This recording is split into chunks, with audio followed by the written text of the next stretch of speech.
Stave4, the last of the spirits. The phantom slowly, gravely, silently approached. When it came near him, Scrooge bent down upon his knee, for, in the very air through which his spirit moved, it seemed to scatter gloom and mystery. It was shrouded in a deep black garment, which concealed its head, its face, and its form, and left nothing of it visible, save one outstretched hand. But for this it would have been difficult to detach as a figure from the night, and separated from the darkness by which it was surrounded. He felt that it was tall and stately when it came beside him, and that its mysterious presence filled him with a solemn dread. He knew no more, for the spirit neither spoke nor moved.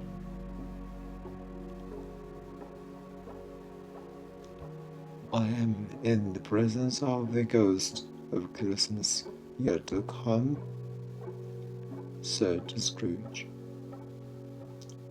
The spirit answered not, but pointed onward with its hand.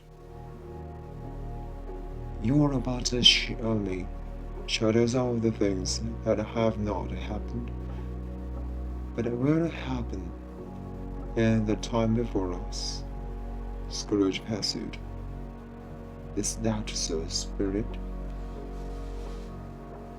The upper portion of the garment was contracted for an instant in its folds, as if the spirit had inclined his head.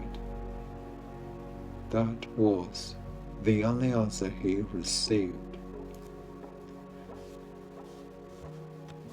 Although well used to do ghostly company by his time, Scrooge feared the silent shape so much that his legs trembled beneath him, and he found that he could hardly stand when he prepared to follow it. The spirit paused a moment, as observing his condition and giving him time to recover.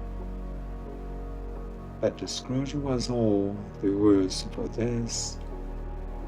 It thrilled him with a vague, uncertain horror to know that, behind the dusky shroud, there were ghostly eyes intently fixed upon him, while he, though he stretching his arm to the uttermost, could say nothing but a special hand and one great heap of blood. "Ghost of the future," he exclaimed, "I fear you more than any spectre I have seen. But as I know your purpose is to do me good, and as I hope to live to be another man from what I was, I am prepared to bear you company, and do it with a thankful heart. Will you not speak to me?" It gave him no reply. The hand was pointed straight before him. "Lead on," said Scrooge. "Lead on. The night is waiting fast, and it is a precious time to me. I know. Lead on, spirit." The phantom moved away as it had come towards him. Scrooge followed in the shadow of his dress, which bore him up, he thought, and carried him along. They scarcely seemed to enter the setting, for the setting rather seemed to spring up about them, and encompass them of its own act. But there they were, in the heart of it, on change amongst the merchants, who hurried up and down, and chinked the money in the pockets, and conversed in groups, and looked at their watches, and trifled thirty-three with their great gold seals, and so forth, as Scrooge had seen them often. The spirit stopped beside one little knot of businessmen, observing that the hand was pointed to them. Scrooge advanced to listen to their talk. "No," said a great fat man with a monstrous chin. "I don't know much of it either way. I only know he is dead." "When did he die?" inquired another.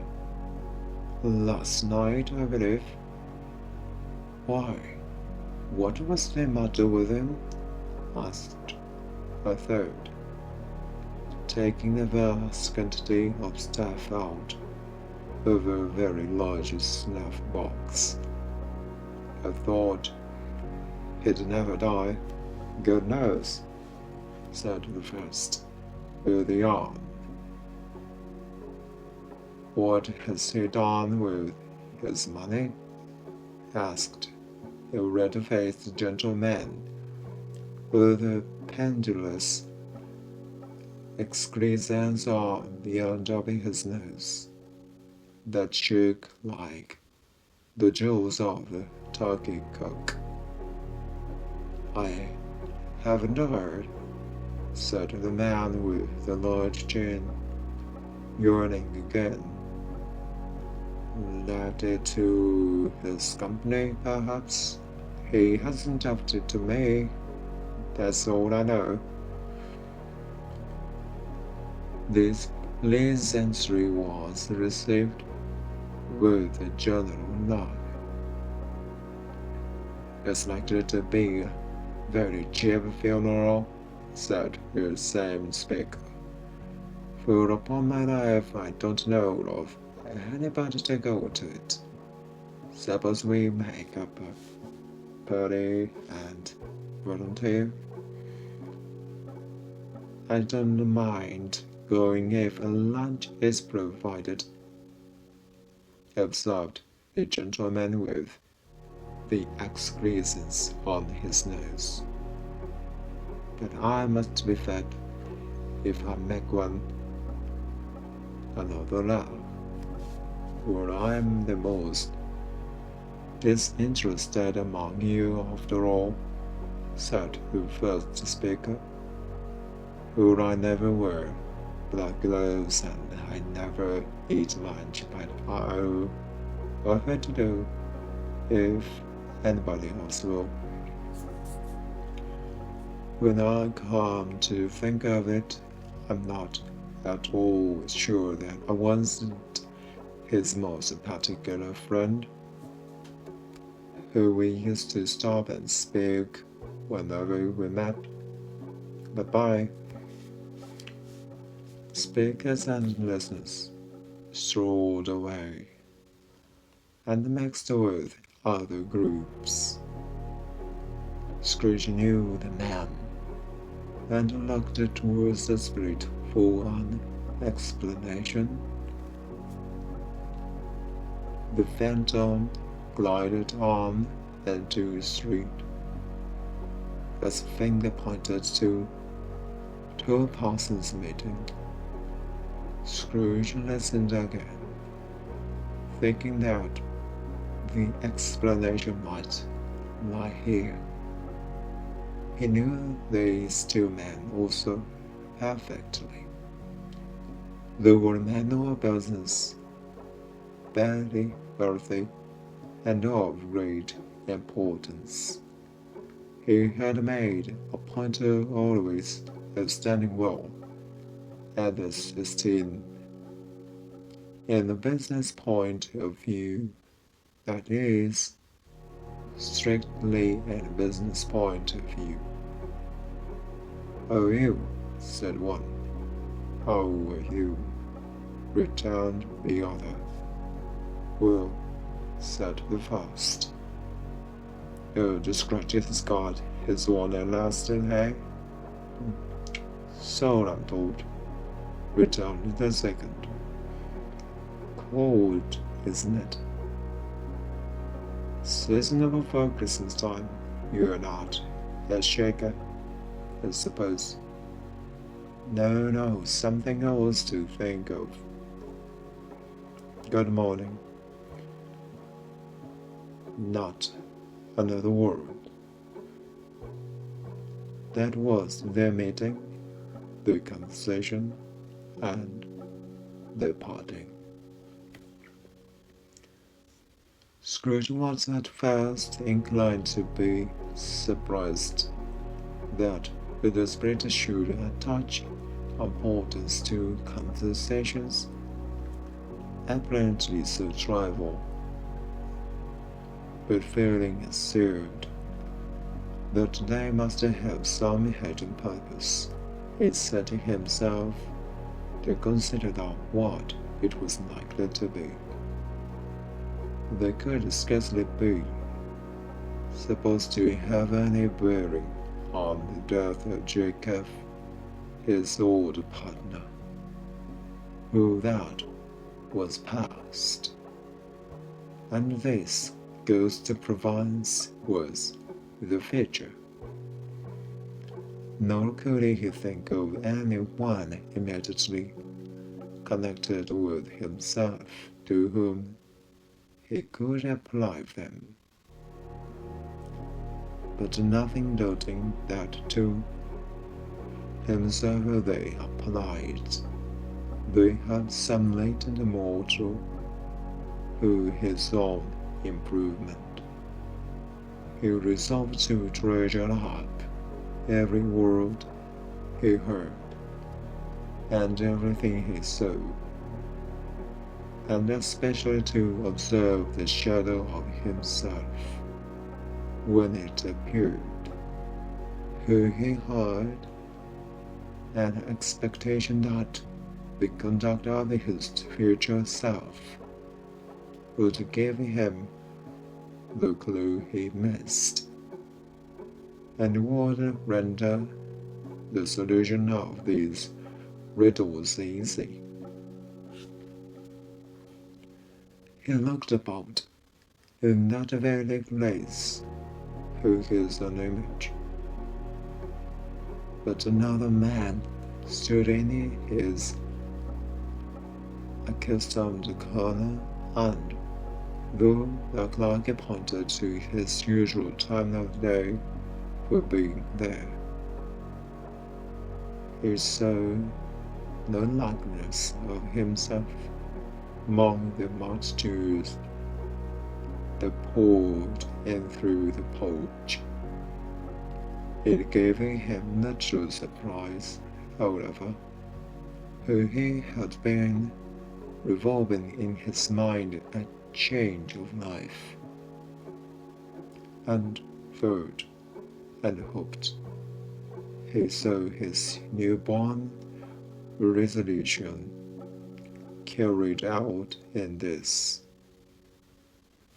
Quiet and dark, beside him stood the phantom, with its outstretched hand. When he roused himself from his thoughtful guest, he fancied from the tone of the hand and its station in reference to himself that the unseen eyes were looking at him keenly. It made him shudder and feel very cold. They left the business scene and went into an obscure part of the town where Scrooge has never penetrated before, although he recognized its situation and its bad repute. The ways were foul and narrow, the shops and houses wretched, the people half naked, drunken, slap-shod, ugly. Alleys and arches, like so many cesspools, disgorged their offices of small and dirt and life upon the struggling streets, and the whole quarter reeked with crime, with filth and misery. Far in the stern of infamous resort, there was a low-rolled, bustling shop. Below a penthouse roof were iron, old rags, bottles of bombs, and greasy offal were about. Upon the floor within were piled up heaps of rusty keys, nails, chains, hinges of files, scales of weights, and refuse iron of all kinds. Secrets that few would like to scrutinize were read and hidden in mountains of unseemly rags, masses of corrupted fat, and sepulchres of bones. Sitting in among the worthy he dwelt in, by a charcoal stove made of old bricks, was a grey-haired rascal, near 70 years of age, who had screamed himself from the cold air without by frenzy cartoning of miscellaneous statistics hung upon a line, and smoked his pipe in all the luxury of calm retirement.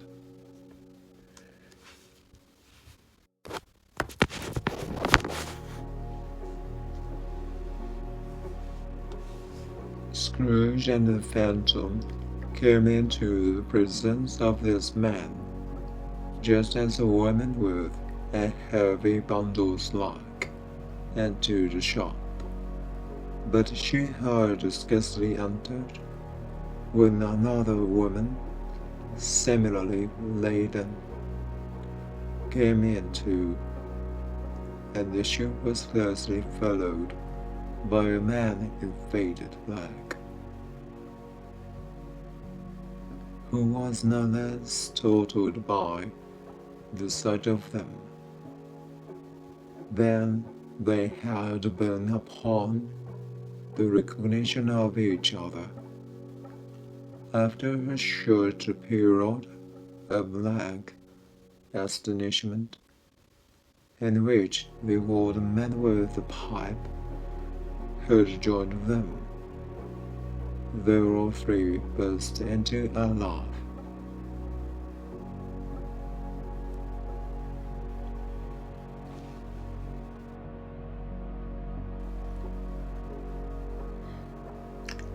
"Let the charwoman alone to be the first," cried she, who heard until the first. "Let the ladyess alone to be the second, and let the undertaker's man alone to be the third. Look here, old Joe, here's a chance. If you haven't all three met here without meaning it, you couldn't have met in a better place," said old Joe, removing his pipe from his mouth. "Come into the parlor. You were made free of it long ago." "And the other two ain't strangers?" "Stopped till I shut the door of the shop." "Ah, how it streaks.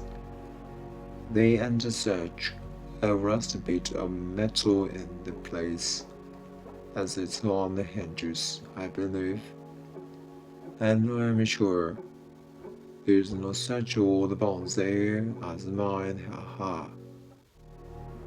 We're all suitable to it, darling. We're well matched.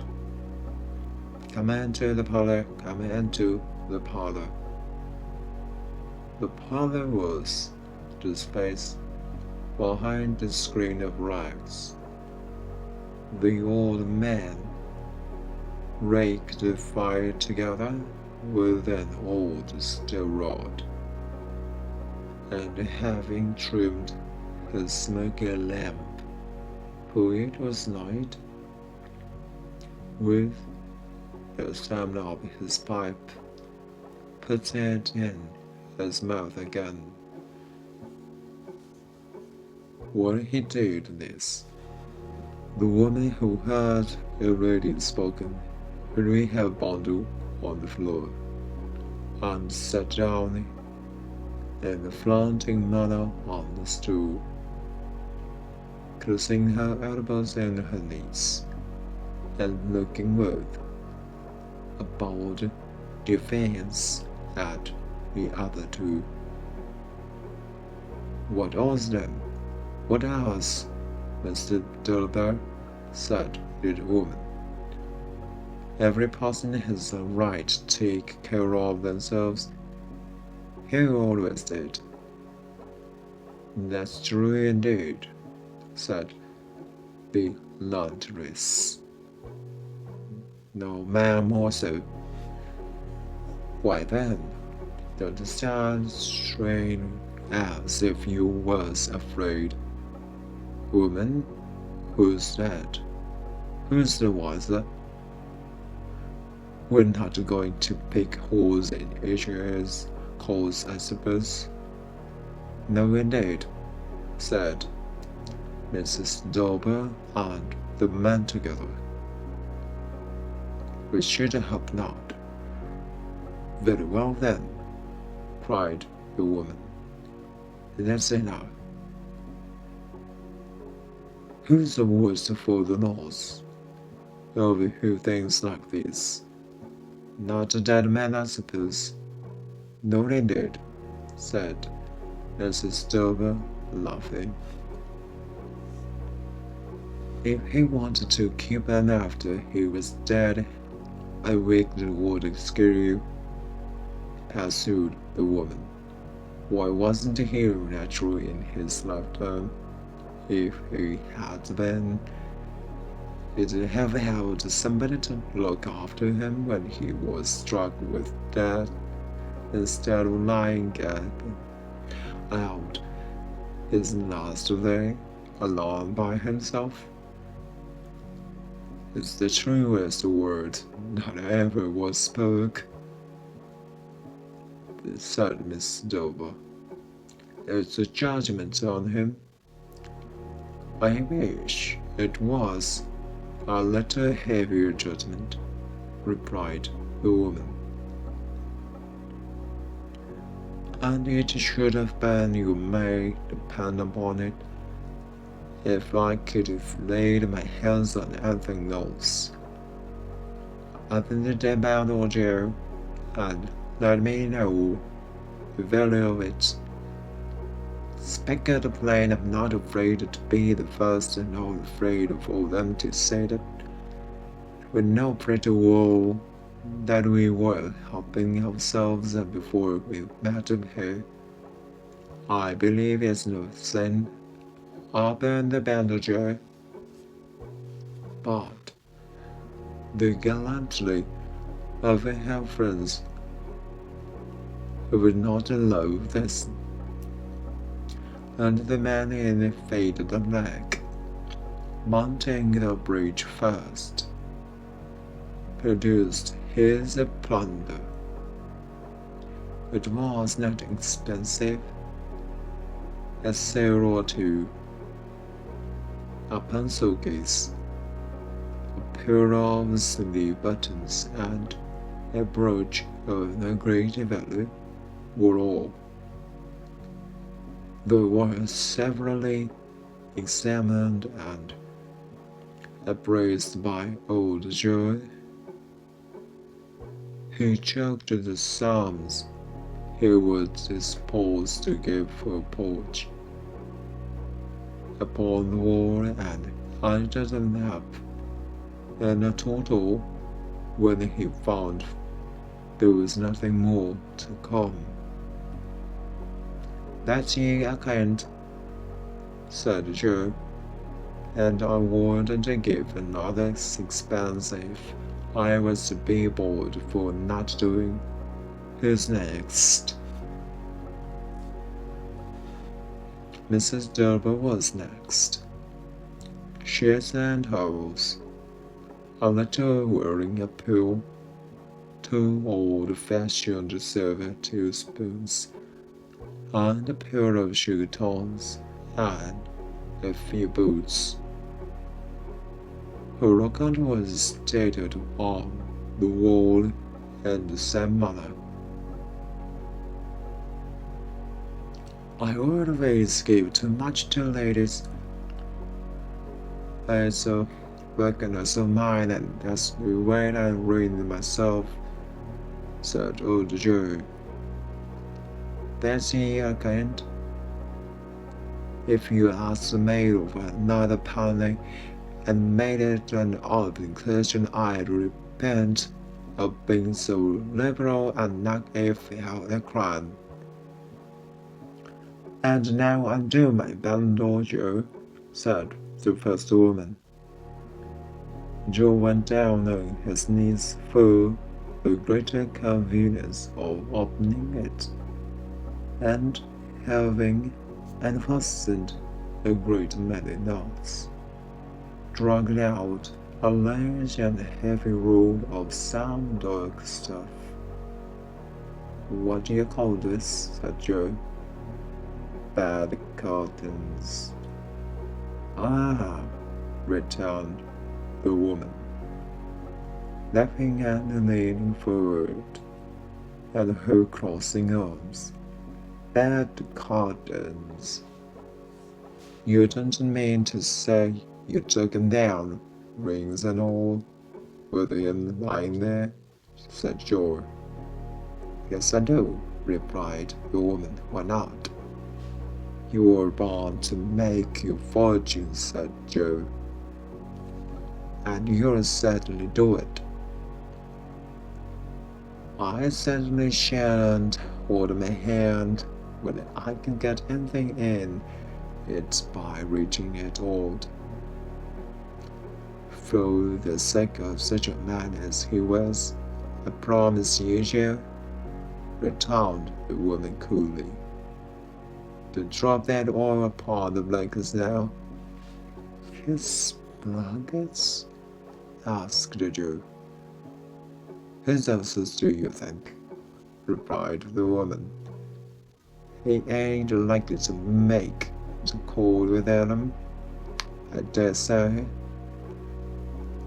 I hope he didn't die for anything catching her, said old Joe, stopping in his work, and looked up. Don't you be afraid of that, returned the woman. I ain't so fond of his company, but I'd not bother him for such things if they did. You may look through that shirt till your eyes ache, but you won't find a hole in it. Nora, threadbare place. That's the best he had, and a fine one too. They'd have wasted it if it hadn't been for me. What do you call wasting of it? Asked old Joe, putting it on him to be buried and to be sure, replied the woman with a laugh. Somebody was fool enough to do it, but I took it off again. If calico ain't good enough for such pebbles, it isn't good enough for anything. It's quite as becoming to the body. He can't look uglier than he did in that one.